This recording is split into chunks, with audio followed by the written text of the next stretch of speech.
Hi folks, David Jamieson here, editor of conta.co.uk, just bringing you a quick video on events in Afghanistan, the collapse of the 20-year war and occupation in that country, how it's being received in Britain and the United States, and its more general impact here and around the world.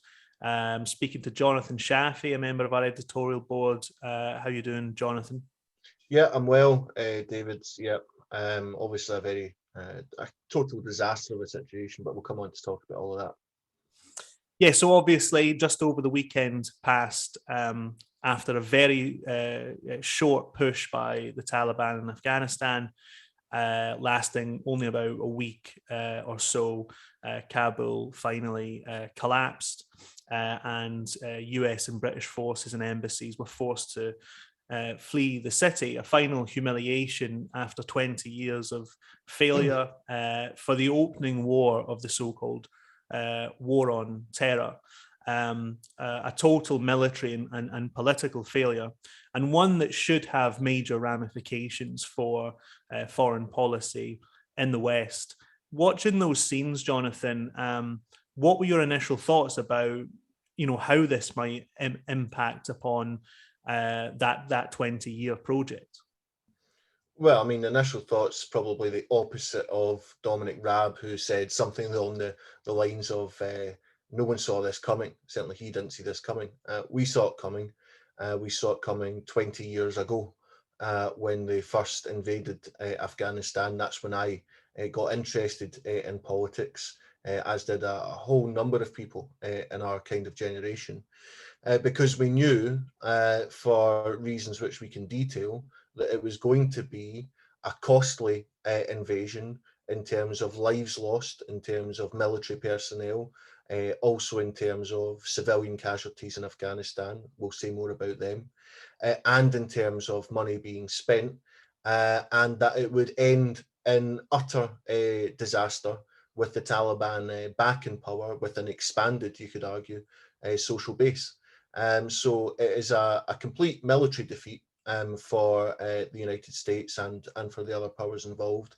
It is a defeat for many people in Afghanistan who now have to live through, once again, the regime of the Taliban. And it's something which, moreover, was entirely predictable. Yeah, and as you say, predicted. I mean, it's incredible just how many supposed objectives have utterly failed. So when Joe Biden gave quite a brutal speech the other night, where he said that the US's mission was never nation building, which isn't true. It's true that that wasn't the program when they first went in, but it very much became what the US said they were doing, at least. That it wasn't counterinsurgency, so it wasn't militarily defeating the Taliban. It was simply counterterrorism. Well, in the 20 years since, Al-Qaeda and like-minded groups have gone from a tiny cellular structure in a few countries, mostly in the Middle East, to a vast global movement spreading out all over, Africa, East and Northern Africa, into China, across large parts of Asia. Of course, since the war, we saw the rise of Islamic State. We've seen a further mutation of that kind of movement. And all this was predicted by the anti-war movement at the time. We've not seen any new stability. We've not seen any democratization. We've not seen any meaningful liberalization or the spread of feminism and all these sorts of nakedly propagandistic arguments that were put forth then. And tragically, I see from the discussion in the parliament, nothing's moved forward. In 20 years, no lessons have clearly been learned from the nation's MPs. I was reading just before we came on here that in 2001, only 17 MPs voted against the war in Afghanistan. And it's very telling 20 years later that nothing has been learned at all on either side of the House. Yeah, absolutely. They cannot conceive of the idea that this has been an outright disaster on every single front. They like to paint the picture that the problems emerged in the last few days when Biden made the decision to remove US forces from Afghanistan. This has been 2 decades of the most brutal occupation that you might imagine. I mean, it's completely sanitized in the UK. It doesn't get anything like the investigation required in our media.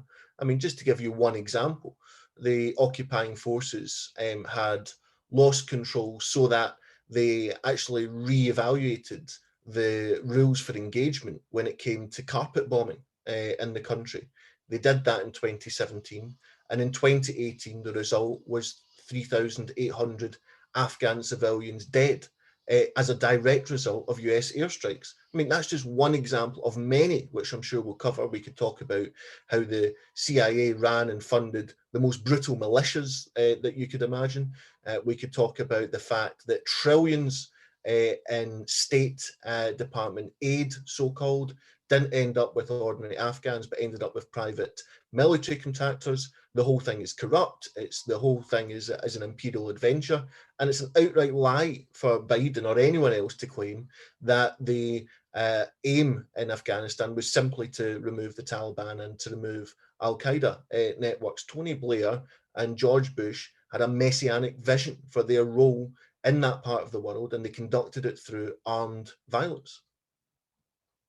Absolutely, and just to reinforce what the last 20 years have been like, because you would think, to listen to some of the commentary in high politics, so-called, and in the media, that the country was being sort of run by a home counties Lib Dem council or something.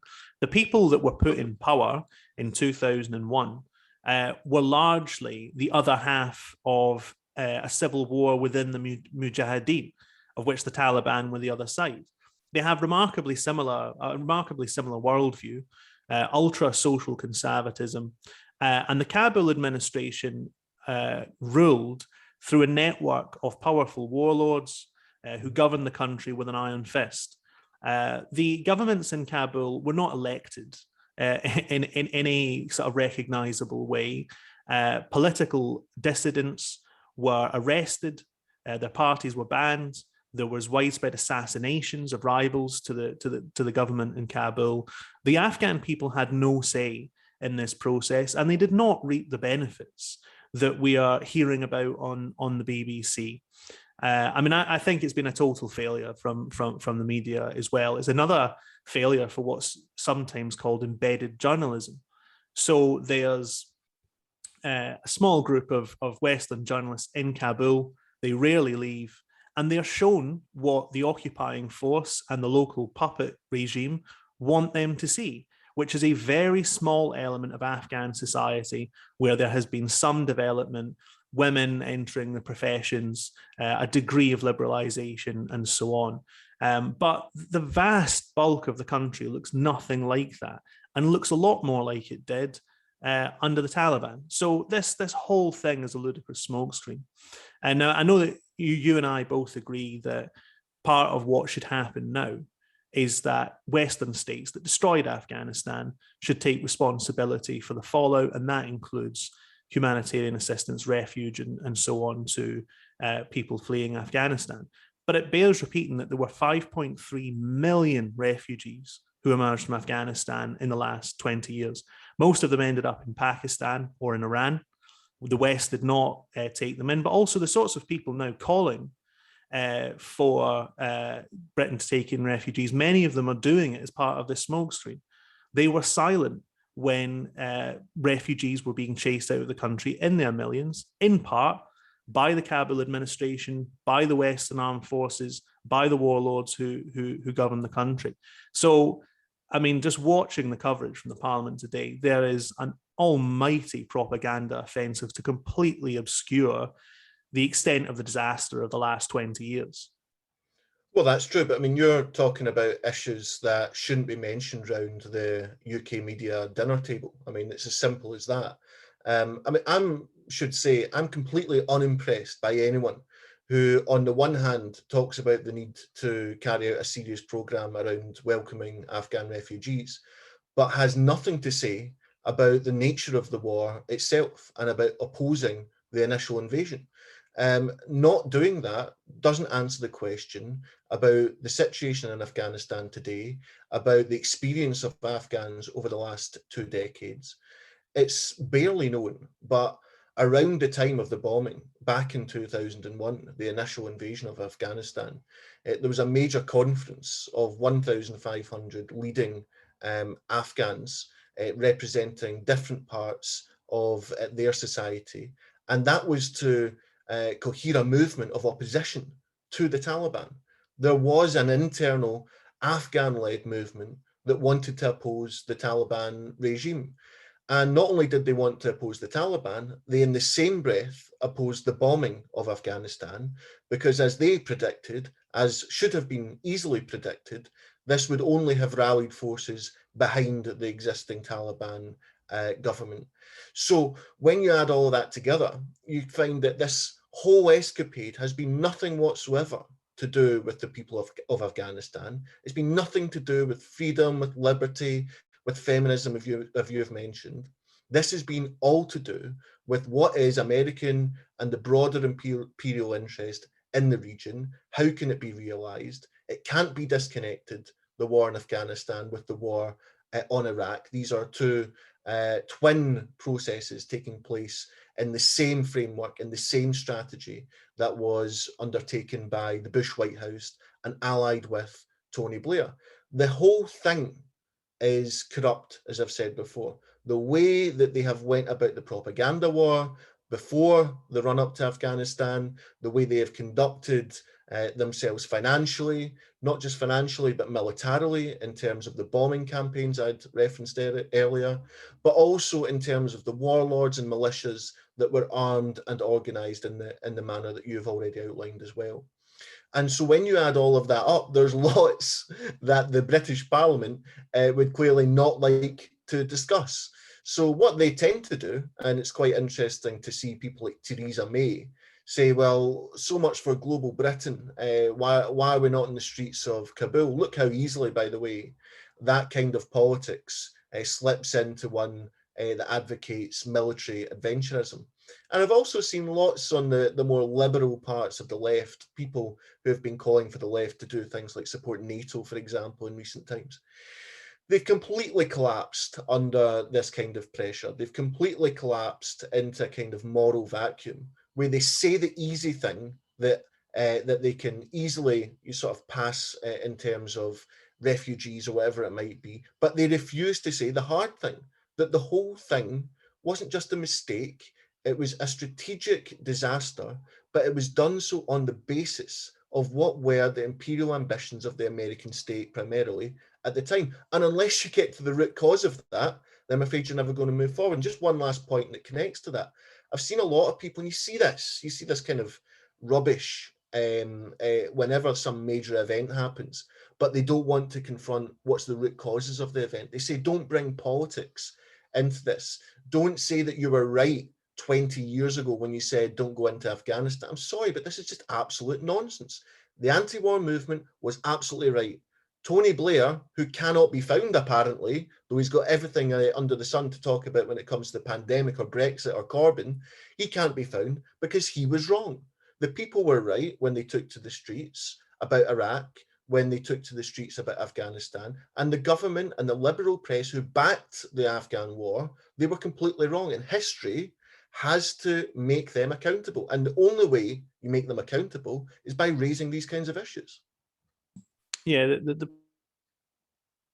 the press are missing in action here. I've not seen a single journalist approach Tony Blair or be able to find him anyway. I don't know where David Cameron's gone. He was the guy who insisted on a redoubling of efforts in southern Afghanistan. In Scotland, I've not seen any journalists ask any serious questions of Nicola Sturgeon. So Nicola Sturgeon was on the front bench of the SNP in 2001 when John Swinney led the debate in favour of a military intervention in Holyrood. So, there are people in Scotland who are implicated as well. Actually, there's been, some certain elements in Scotland have gone quite quiet, the very pro-NATO parts of the Scottish independence movement. But really, most political actors in Scotland are implicated. The SNP, Labour, obviously, the Conservative Party, the Liberal Democrats. There was a almost unanimous front in official politics for this war. There was almost unanimous support for it in the press. And it's obvious now that they're closing ranks and, dropping glitter all over their past record by talking about women and girls and refugees and so on. And it's a total democratic dysfunction, total dysfunction. I mean, the upshot though is, and I think this is an important dynamic, Biden has signaled what looks like for now, it's hard to say, a change in Western foreign policy, and NATO fell in behind him straight away, because that's what NATO is. It's a front for American power. And anyone who ever imagined that it was anything else was taken in and is an idiot, frankly. So, I mean, could there be a change in course here, and how should we intervene in that? Well, there could be. I mean, I think that this does have really serious implications for American foreign policy, for American power in the world. There's a quite complex debate that I think needs to take place around those issues. When you talk about how lots of people lined up to support the Afghan war back in 2001, I remember making the argument, and lots of us made this argument, that change could only come for the people of Afghanistan if it came from people who were living there, right? Now, I do want to stress this point, because it's not the case that over the last 20 years, if there had not been an invasion and a brutal occupation of that country, that the situation would have remained static over those decades. There would have been all kinds of developments in Afghanistan, and much healthier ones, in my opinion. I mean, my view is that that internal movement of opposition that I'd referenced earlier would have had far greater possibility of developing itself without having to, at the same time as confront the Taliban, but also having to confront the warlords being armed by the CIA and the occupation forces who were bombing civilians to smithereens not just 3 years ago. So there's lots that is unsaid that needs to be said. And I'm afraid to say, I mean, the people that are going to say it are the people who understood back in 2001 that Afghanistan was not going to be an isolated phenomenon, that it was part of a wider strategy into Iraq, yes, but then actually into Iran. And that was, I think, in the planning, the kind of hawks that were in charge of the United States foreign policy at the time. I think that was their ambition. I think they were impeded by that by a combination of opposition within Iraq and opposition domestically as well, that they found it very difficult to move forward from there. Where it goes now, I think is quite an interesting question. I mean, Afghanistan now will, I mean, it will also be now subject to things like Chinese influence. They will want to, there'll be all kinds of intrigue from other powerful states, strategically in Afghanistan and in the region more generally. The kind of proxies that we've seen that have been so damaging to Afghanistan. Let's not forget to mention the Russian invasion of the country and the completely calamitous effects of that. Then the funding of the Mujahideen in order to repel the Russians, funding coming from the United States. And then the United States goes in. This has got to end. I mean, if the people of Afghanistan are going to have any opportunity to move forward, these interventions have got to stop. I think Biden, just in closing, I think Biden, if you look at his speech, he's making an argument there about Afghanistan, but he's also, in my view, making a kind of broader pitch, broader strategic argument, which is to say that the era of American military adventures, boots on the ground, has come to a substantive end. It'd already been coming to an end when Obama traded boots on the ground for more drone wars, for example, armed drones going around bombing people. But that may well indicate where things are going at present. Let's not forget that Trump also had a very similar policy. They wanted to remove troops from Afghanistan. And just to also just tack on at the end that this is a very popular policy position in the United States. You're talking about people who have had people sent off to die. The war is deeply unpopular, especially when you consider the amount of money that's been spent while their own infrastructure, their own healthcare systems crumble. So there's lots going on in the domestic front as well, which I think the American state's got to balance up. Yeah, the situation of Afghanistan is, as you say, tragic. I mean, you hear people say this is a failure of intelligence, and you just think, I'm sorry, British intelligence have been occupying countries for a very, very long time, and they know for a fact that when you inflict massive violence on the population of a country, you destroy the civic resistance, as it were, the civil rights type resistance and the democratic resistance, and you empower the gunmen. The gunmen are the only people who can fight back, and you empower them instantly. And that's exactly what happened in Afghanistan. And people should know as well something about Afghanistan. It's the poorest country in the world, and it's not for no reason. It's because of where it is. So it borders several important regional powers. It's in the sphere, potentially, of influence of various powers, including Britain, Russia, China, Iran. It's on the border with Pakistan and so on. It's a major strategic area. And constant intervention has grossly underdeveloped the country. So there are relations in the countryside between poor farmers and warlords, which have essentially disappeared from most of the face of the earth. That's the level of underdevelopment that we are discussing here. So the poverty of Afghanistan, its violent internal culture, its weakness as a state is intimately bound up with the constant interventions. And the position of women in Afghan society is intimately bound up with those interventions. So, yeah, I mean, I hope that this represents a new direction. It's complex, though, of course, because in tandem with the general view that direct boots on the ground military intervention has failed as a strategy for the West, there's also a broader shift from the Middle East to the Pacific and to taking on China in some kind of more direct way. So I suppose we'll have to wait and see exactly how that pans out. But it's very interesting listening to Biden's speech when he was saying, because you could tell he was making an argument with the foreign policy establishment in the United States, though I think there's a general change of mood. And the John Boltons and so on look isolated and angry and ridiculous. But he did say what Russia and China want is for us to stay in Afghanistan. So he's making the argument. But the truth is that probably policymakers in China and Russia were pleased, basically, by what happened. You've seen that liberal commentators wringing their hands about that as though we should all be Team Britain and America against Team China and Russia and so on. But I mean, the broader picture here is that, I mean, have we passed the high watermark of post-Cold War American, NATO, Western power? Well, I think you're right to suggest that there's a pivot taking place away from that region and towards China. That, you know, how that develops remains to be seen. But yeah, I mean, I think that one of the things you'd have to say is that it looks like a humiliation for American power. I mean, the images are catastrophic.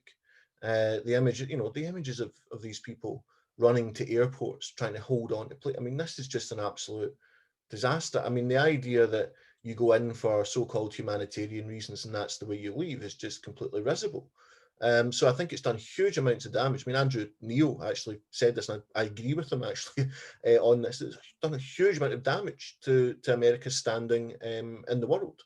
I think that, you know, just to reflect about NATO. I mean, Scotland has the SNP obviously reversed its long-standing opposition to becoming a member of NATO. But really, you'd have to say, I mean, why on earth do we, if we do become independent, long story, right? But if we do become independent, why do we want to be part of NATO? When, as you've correctly stated already in this conversation, NATO is nothing more than the front line for American imperialism. I mean, that is what it is. So lots of the kind of chat that you see around this online coming from people actually who should know better. I mean, there's lots of people that you see on Twitter and you see making comments about this situation. They should know far better because they're actually experienced people who have been arguing over the last year that anti-imperialism's toxic for the left to talk about in a country like the UK. I mean, here I just want to make sure that we mention military families against war. Because imagine that you've had someone sent off to Afghanistan or to Iraq. They've not come back alive, right? So you're dealing with that. And you're left sitting there looking at your TV thinking, what did they die for? What did my son, my daughter die for in those wars? And it's a huge question. And actually, the military families against war, who've been campaigning for the last sort of 18 years or so, 19 years after the initial start of the Afghan war, and then more pronounced after 2003 in Iraq, they've got a lot to say. They've got a lot to say. And, you know, the idea that the left can't talk about these issues for fear of turning off working class people is just absolutely nonsense.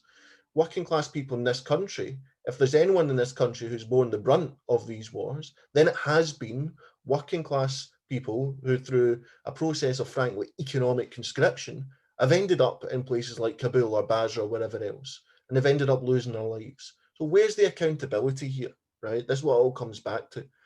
How on earth can it be allowed, right, that Tony Blair gets to tour the TV stations to talk about all kinds of issues, but he's not hauled into the TV studio the one time we want to hear him answer a question when it comes to the question of Afghanistan? How can Alistair Campbell, right, who conducted much of the PR around contextualizing all these wars and invasions, these total disasters, how can he be a lead presenter on breakfast television in the United Kingdom? And why is Nicola Sturgeon getting a selfie with him, right? These things are not inconsequential. All of these things, right, represent something toxic at the heart of all of our public debate around foreign policy. The fact that these people just walk around doing this without any accountability. And so these days that we're living through, and you know, the protests that we'll have and all the rest of it, we're going to make the point over and over, and we don't care who upsets, we don't care what dinner table thinks it's unpolite. We know who's responsible for the disasters in Afghanistan and Iraq. We're going to hold them accountable. And yes, we are going to say, and I'm sorry if this is controversial, that the anti-war movement was correct. Do you know what I often think about, based on what you just said? And I'll round up after this, but it doesn't bear thinking about what this country would be like had it not had an anti-war movement in the last 20 years. Because I tell you what would have happened. Young Muslims in Britain would have seen Muslim country after Muslim country blasted and occupied and destroyed and wrecked in the name, of course, as George Bush said it, of, you know, his Christian God, but from Tony Blair in the name of civilizing the natives. Yeah. And who would have, if it were not the anti-war movement, who would have been speaking to those, you know, angry people? It would have been like in France, it would have been the kind of radical jihadi Islamist types. Who would have been speaking to the military families against the war had it not been the anti-war movement? It would have been the far right. I remember when the BNP did. The BNP, the EDL, other far right forces actually tried to coax working class communities who give up their children, as you said, to economic conscription, to escape their social position. You know, these military recruiters aren't going into private schools, right? It would have been the far right, right, had there not been an anti-war message. And I can't stop thinking about this. One of the reasons we said we went in was to stop the poppy production, heroin poppy, right? Yeah. There's now 4 times as much heroin coming out of Afghanistan as when we went in. So think of this, right? In some of the poorest communities all over Scotland and the UK, the very communities that where young people are recruited to join the army, and where you know, drug addiction, as we know in Scotland, 18 times higher for the poorest communities, people die from drug addiction, right? Those communities are now more awash with drugs than ever. And they have spent the lives of hundreds of their children and many, many more disabled, injured, psychologically and physically. Those communities have been ravished by the war on terror. And it's disgusting to see MPs stand up and call for, there are even people calling for a renewed invasion of Afghanistan. Right? No, I know, you will get that, yeah. None of them will ever pick up a gun themselves, and they'll never thrust a gun into the hands of their children either. So it's repulsive, and that's why we need to resist this attitude that, it's just a humanitarian crisis and there's no politics involved. There's a lot of politics involved, and things need to change, and these wars need to stop. So yeah, as you say, we're not going to stop. Yeah, I mean, just to kind of finish, I mean, one angle is, you know, where would we be without the anti-war movement? But another angle is to think about, imagine we didn't go in to Afghanistan and Iraq. Now, think about the consequences of that. The situation in Afghanistan today, given that's the issue under discussion, right, in my opinion, would be far, far better, because I think those forces of opposition to the Taliban within Afghanistan would have developed into a stronger position than they had any hope of doing, given the nature of the occupation over the last 2 decades. The space for terrorism to operate and the kind of groups that we've already talked about to operate, I think would have been reduced. I mean, you only have to look at the way in which ISIS and other organizations developed in the context of the destruction of Iraq, but more generally across that region. The civilians who had lost their lives, and it's an easy thing to sort of pass over in this country. I mean, it's just fascinating that, you know, people just don't talk about civilian deaths. They'd still, the vast majority of them, be alive. The flow of refugees, completely displaced people. I mean, 4 million of them came from Iraq in just a few years after the initial invasion. 4 million people Iraqis were displaced. Okay, so you wouldn't have that either. The military personnel that were lost would still, in all circumstances that you can imagine anyway, would still be alive. The money that was spent on it could have been spent on infrastructure. We could have completely avoided any notion of austerity. And if you think about what that does domestically, right, you think about what that would have done. The question of the degradation of our democracy, the big questions around things like the European Union and Brexit and austerity and all these things. All of these things are connected to the wars that were conducted at the start of this century by George Bush and by Tony Blair. So it's had a huge and disastrous effect across the whole of the region and of the countries which were attacked. It's had a huge and disastrous effect for lots of ordinary people in this country as well, and yet they're walking around not being asked any questions on those issues. And really that tells you everything about the nature of the country that we live in. Thanks very much, Jonathan. And people listening to this, watching this, can go to conto.co.uk, subscribe to this channel, share this video if you agree, and we'll be getting some more content along these lines to you shortly.